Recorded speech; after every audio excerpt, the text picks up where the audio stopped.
कुशलः स्पन्दितुमपि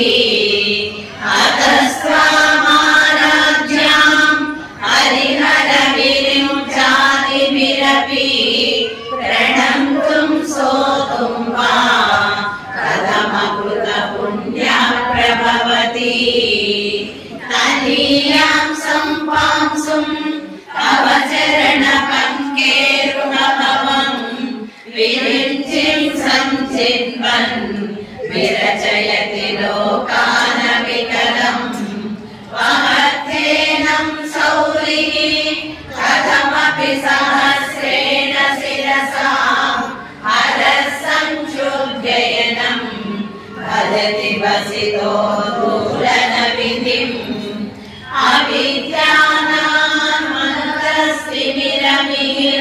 अविद्यानामन्तस्तिमिरमिहिरद्वीपनगरी जडानां चैतन्या स्तवकमकरन्दस्मृतिझरी दरिद्राणां चिन्तामणि गुणनिका जन्मजलधौ निमग्नानां दंशा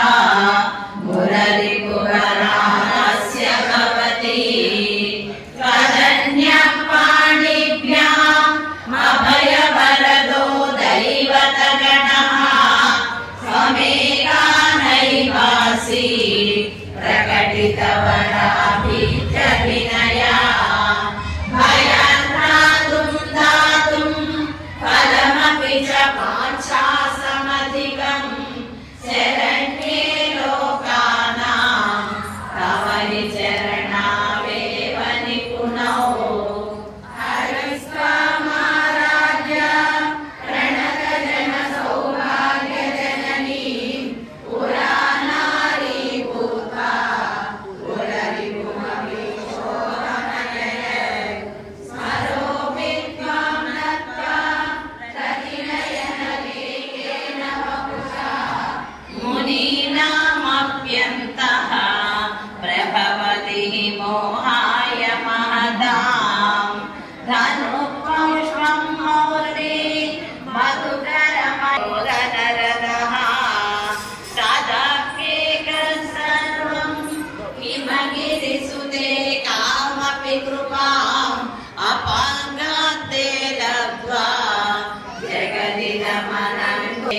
మంత్రాలని ఈ స్తోత్రం మొత్తాన్ని ఆదిశంకరులు అనేటటువంటి వారి పేరు మీద ఎంతమంది విన్నారో నాకు తెలియదు, వారి చేత చెప్పబడింది అన్నమాట.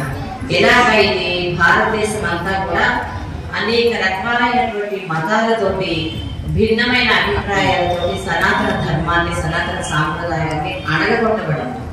ఆ సమయంలో ఋషులు మునులు కూడా మేము చేసేటటువంటి ఈ సాధన దేనికి ఉపయోగపడడం లేదు అని చెప్పి ఈశ్వరుడితో మొరపెట్టుకుంటే నా అంశ భూభాగంలో వస్తుంది అని చెప్పాక కాళీ అగ్రహారంలో ఆర్యాపాసరావు దంపతులకి శంకరులు జన్మ జరిగిందనమాట. ఆయన తర్వాత కొద్దిగా జ్ఞానం రాగానే ఎన్నో రకాల శాస్త్రాలు చెప్పడం మొదలుపెట్టేసేసారు. తెలిసిందమ్మా. అయితే ఇక్కడ ఒక భిన్నాభిప్రాయం అంటే శంకర్లకి ఈశ్వరుడు అంటే ఇష్టము, విష్ణువు ఇష్టం లేదని కొన్ని ప్రచారాలు ఉంటాయి. ఇవన్నీ ఏది నిజం కాదు. ఎందుకంటే ఆయన మొట్టమొదటి చేసినటువంటి స్తోత్రం కనకధార స్తోత్రం. డబ్బు సన్యాసాశ్రమంలో ఉన్నాను నాకు అక్కర్లేదని చెప్పలేదు, నీకు ఎంత అవసరమో అంతవరకు డబ్బు కావాలని చెప్పారు. అర్థమైందా? ఎక్సెస్ వద్దని చెప్పారు.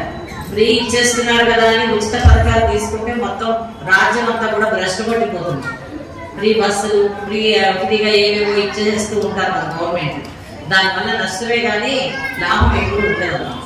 అయితే ఇక్కడ ఏం చెప్పారంటే ఆయన వెళ్ళి ఈశ్వరుడిని నేను ఎందుకు పుట్టాను, నా జన్మ కారణం ఏమిటంటే ఈశ్వరుడు అప్పుడు ఆయనకి 4 శివలింగాలు ఇచ్చి భారతదేశంలో 4 మూల వాటిని ప్రతిష్టాపన చేసి అక్కడి నుంచి ధర్మ ప్రచారం చేయమన్నారు. చెయ్యమంటే ఇప్పుడు అదంతా చెప్తే తెల్లవారులేకపోతే కొంచెం చెప్తాను. అలాగా భారతదేశంలో 4 చోట్ల ఈ శివలింగాన్ని ఏర్పాటు చేసి ఆయన ధర్మ ప్రచారం చేద్దామని బయలుదేరుతుంటే అమ్మవారు ఆవిడంతటా ఆవిడ ఇచ్చినటువంటి స్తోత్రం సౌందర్యలహరి స్తోత్రం. దానివల్ల ఈ స్తోత్రానికి ఎంతో మంది కవులు ఇతర స్తోత్రాలు రాసి ఉండొచ్చేమో కానీ ఈ స్తోత్రం మట్టికి సాక్షాత్తు అమ్మవారే శంకరులకు ఇవ్వడం వల్ల ఇది చాలా వైభవమైనది, చాలా శక్తివంతమైనటువంటి స్తోత్రం అన్నమాట. ఇందులో ఉన్నటువంటి ముందు 41 శ్లోకాలు కూడా అమ్మవారి యొక్క సూక్ష్మ రూపము, అమ్మవారి యొక్క మంత్రశక్తి, తంత్రము, యంత్రము అన్నీ కూడా అందులో పొందుపరచబడి ఇచ్చేసారు 41.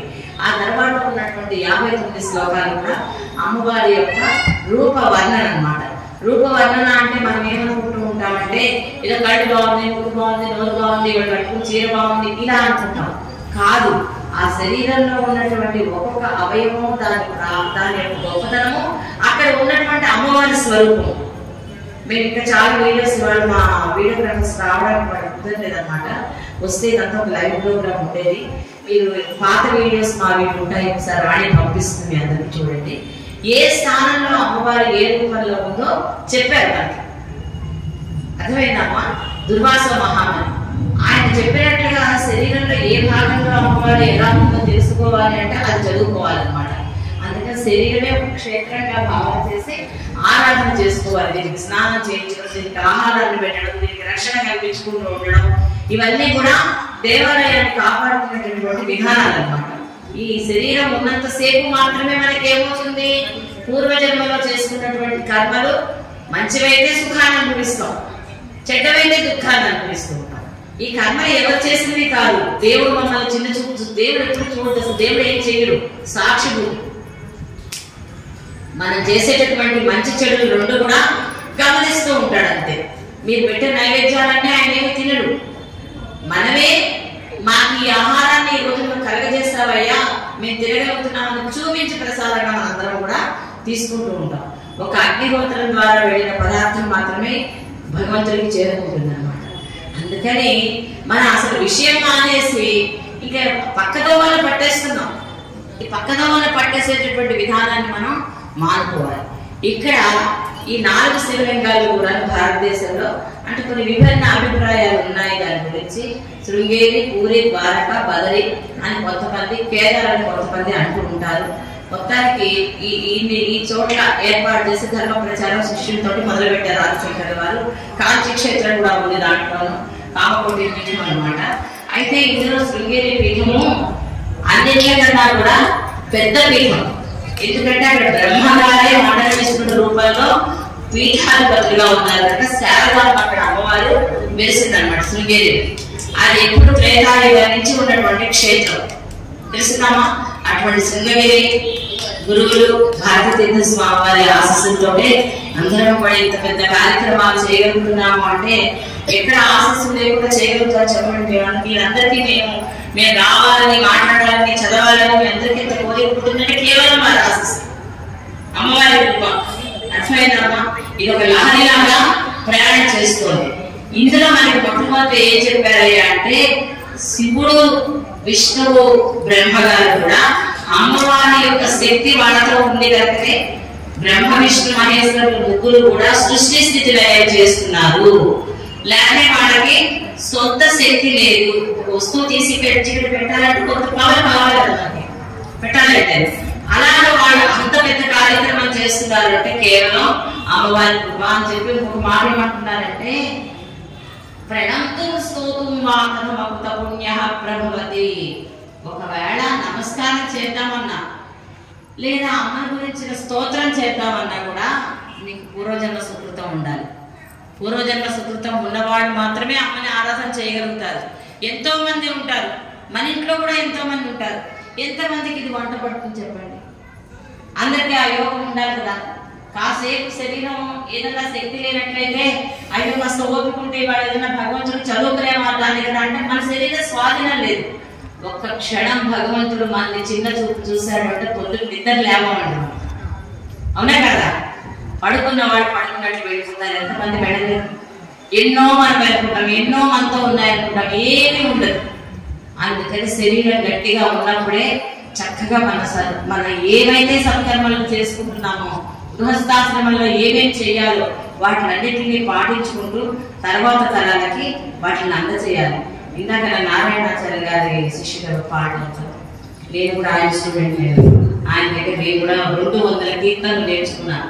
పురంధరదాస్ కీర్తనలు చక్క పిల్లలందరికీ కూడా నేర్చుకున్నారంటే ఇది జాగ్రత్తగా వినండమ్మ. క్వణత్కాంచీరామ కరికలభ కుంభస్థనత పరీక్షీణా మధ్యే పరిణత శరశ్చంద్రవదన ధనుర్బాణాన్ పాసం అన్నారు.